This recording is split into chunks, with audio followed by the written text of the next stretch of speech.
G'day comrades, welcome to the Mind in 1500 Words, New Papers in Consciousness Studies, Episode 1. Thanks for joining us today everyone. Today we're starting a new series with a rather different focus.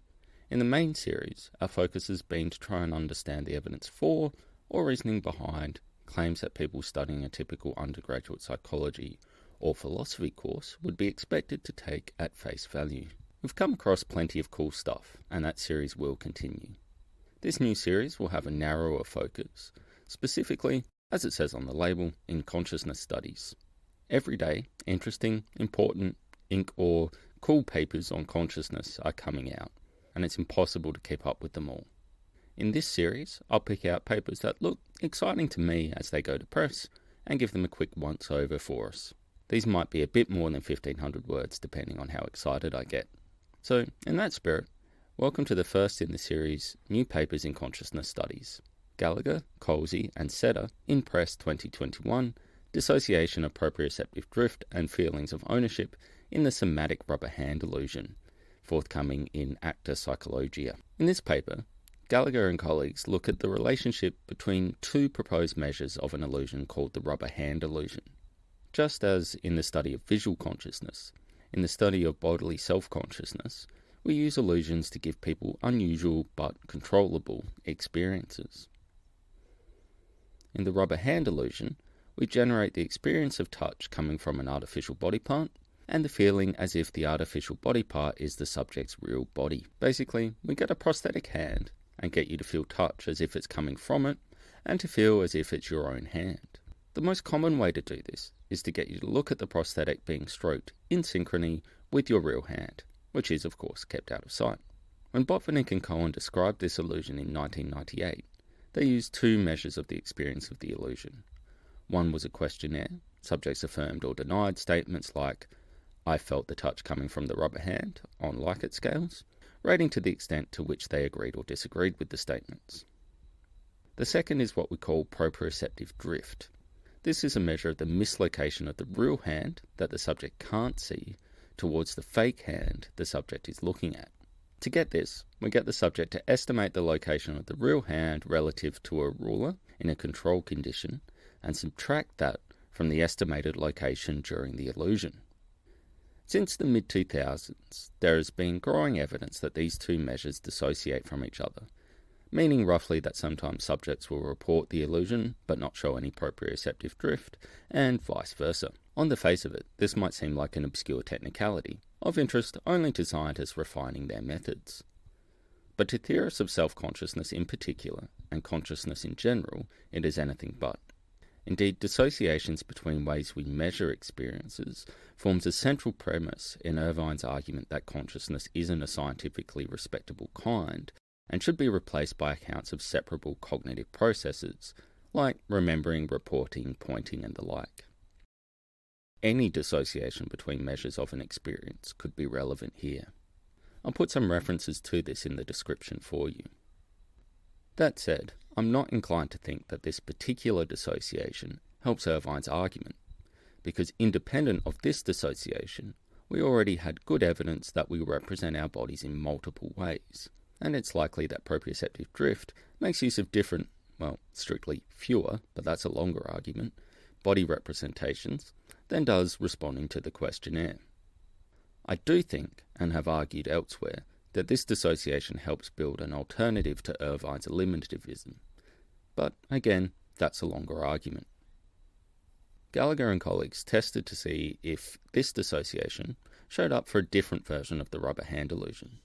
This is important, not just as a replication, but woo replications, you should do more of them, but because it would be of profound theoretical significance if it wasn't found, and because of some interesting particulars of their results, which we'll get to.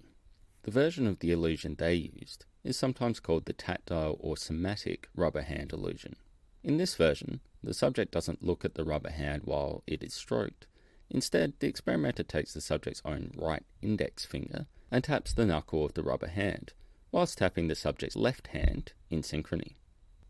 This has been used to induce the illusion before, but previously people hadn't looked at the relationship between questionnaire responses and proprioceptive drift. Gallagher and colleagues hypothesized that increasing the length of stimulation will increase the proprioceptive drift observed, but have no effect on questionnaire reports of the illusion. Their argument for this hypothesis is largely that this is the pattern seen for the visual form of the illusion that we were talking about earlier.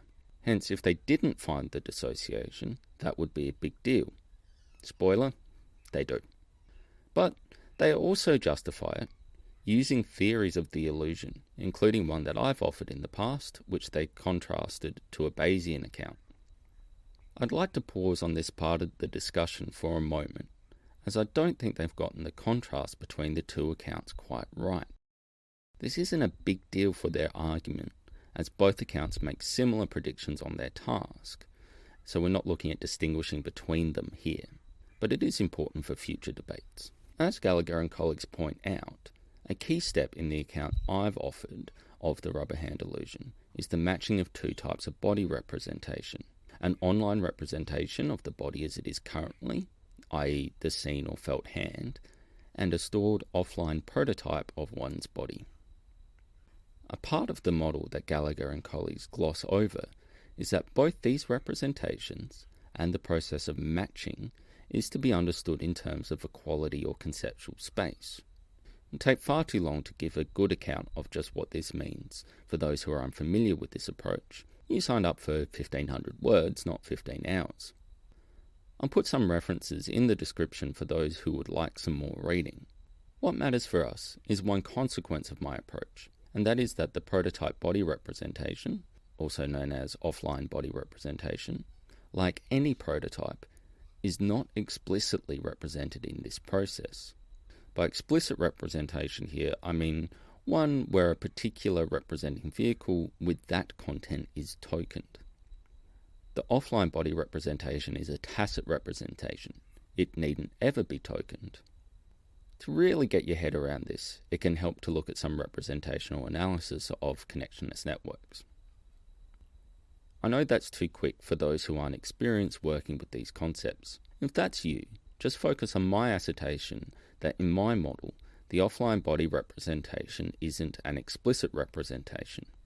This means I disagree with Gallagher and colleagues when they contrast my account to a Bayesian approach saying, quote, "Recently, Bayesian multisensory integration mechanisms have been proposed to explain the RHI, that's the rubber hand illusion, omitting the need for explicit cognitive representations of the body." I don't think that this is a point of difference between the accounts, because the offline body representation shouldn't be understood, as Gallagher and colleagues describe it, as an explicit cognitive representation. Let's turn back to Gallagher and colleagues' specific hypothesis that longer durations of stimulation will increase proprioceptive drift, but not make the illusion subjectively stronger as measured by questionnaire responses. They are right that my matching account allows for this dissociation in a way that earlier models didn't. And stuff it, I'll concede that there could be a Bayesian account that does this as well. I'll come back to the superficiality of Bayesian accounts later. But how did they test their hypothesis? Subjects were blindfolded and had the somatic rubber hand illusion induced as described earlier. The rubber hand and real left hand were separated by 15 centimeters, and, of course, the illusion condition was compared to a control condition where the tapping on the rubber hand was out of sync with the tapping on the subject's left hand. They ran one test session in which they tested if subjects showed proprioceptive drift, because not everyone can experience the illusion. This means that all subjects who took part in testing on a second day had prior experience with the illusion. All of these subjects undertook both the illusion and control conditions, but they were divided into 3 groups by the length of the stimulation they received, that being 30 seconds, 2 minutes, or 5 minutes. Gallagher and colleagues found, as expected, greater proprioceptive drift during the illusion condition than the control condition. On average, in the illusion condition, subjects mislocated their left hand 4.22 centimeters closer to the rubber hand than it was. In the control condition, this was just 2.27 centimeters, giving us an average proprioceptive drift of about 2 centimeters. there was a 99.9% chance of this being a real effect. Importantly, for the hypothesis, there was slightly less than 99% chance of more proprioceptive drift after 5 minutes of stimulation than 30 seconds of stimulation, and there was no evidence of a difference between either of these and 2 minutes of stimulation. Gallagher and colleagues compared this to a questionnaire measure of the illusion. They used a questionnaire that included a set of test items about the illusion, e.g. I felt like I was touching my left hand with my right index finger, and a set of control items, e.g. I could not feel my own left hand. These were rated on a scale of -3, being totally disagree, to +3, being totally agree. As expected, there was a better than 99.9% chance that the illusion items were rated more positively during the illusion than in the control condition, but there was no evidence that the length of stimulation made a difference to questionnaire responses. On the face of it, this seems to support the hypothesis that length of stimulation changes proprioceptive drift, but not subjective experience of the illusion. There are two important caveats on the questionnaire that Gallagher and colleagues raise. Can I say as well, it was great to see the reviewers allow the discussion of these caveats. Too often when things don't go exactly as expected, reviewers expect this to be obscured or for expectations to be changed post hoc. That Gallagher and colleagues were able to keep their discussion is a great thing for the transparency of the experiment. The first caveat was that in the illusion condition, the average score on the questionnaire item was close to 0. This means that subjects were reporting not that they were experiencing the illusion, but they were neutral as to whether or not they experienced it. As Gallagher and colleagues imply, this could be because subjects feel the illusion, but at the same time know it's not real, so they don't believe it. As they say, they used non-standard phrasing of some of the items in the questionnaire, which leaves this ambiguity open to subjects. However, in one of our studies, we got similar results for a version of the illusion using 2D images of hands, which, as others have shown, leads to a weaker version of the illusion and more ambiguous experiences. Something similar could be going on here as well. Still, what is clear is that in the control condition, subjects were sure they weren't experiencing the illusion. The stimulation was definitely changing subjects' experience, if not strongly inducing the illusion. If anything, this strengthens Gallagher and colleagues' argument that proprioceptive drift dissociates from questionnaire responses because there is no ambiguity in the drift measures. The second caveat is an unexpected result in one of the control items. Subjects more strongly disagreed with the item, I experienced that my left hand was moving, in the control condition than the illusion condition. In the illusion condition, the average response was between somewhat disagree and neutral, whereas in the control condition it was between disagree and somewhat disagree. In neither condition are subjects saying that they experience movement, but nor are they saying that they experience the illusion. This can't be accounted for just by subjects being suggestible, because this was only observed for one of the control items and not others. It could be a false positive, of course, but as Gallagher and colleagues say, it could also be the case that the tactile/somatic version of the illusion induces ambiguous feelings like movement that the visual version doesn't. It's really hard to tell, and some systematic testing for that possibility would be welcome. Both of these caveats suggest to me that we shouldn't think subjects experience the illusion, but they had some unclear experience. Despite this, Gallagher and colleagues have shown that the subjective experience of the illusion dissociates from proprioceptive drift in this version because the drift results are perfectly clear. Gallagher and colleagues go on to look at how a variety of standard accounts of the illusion can accommodate their results. One of the accounts they consider is a Bayesian inference model, which is a fashionable approach. As I said earlier, I don't think Gallagher and colleagues captured the difference between my account and the Bayesian, but more strongly, I don't think the Bayesian approach adds anything that isn't contained with the other accounts considered, both mine and one by Manos Sakharis. The Bayesian account, as they describe it, explains the illusion in terms of a causal inference.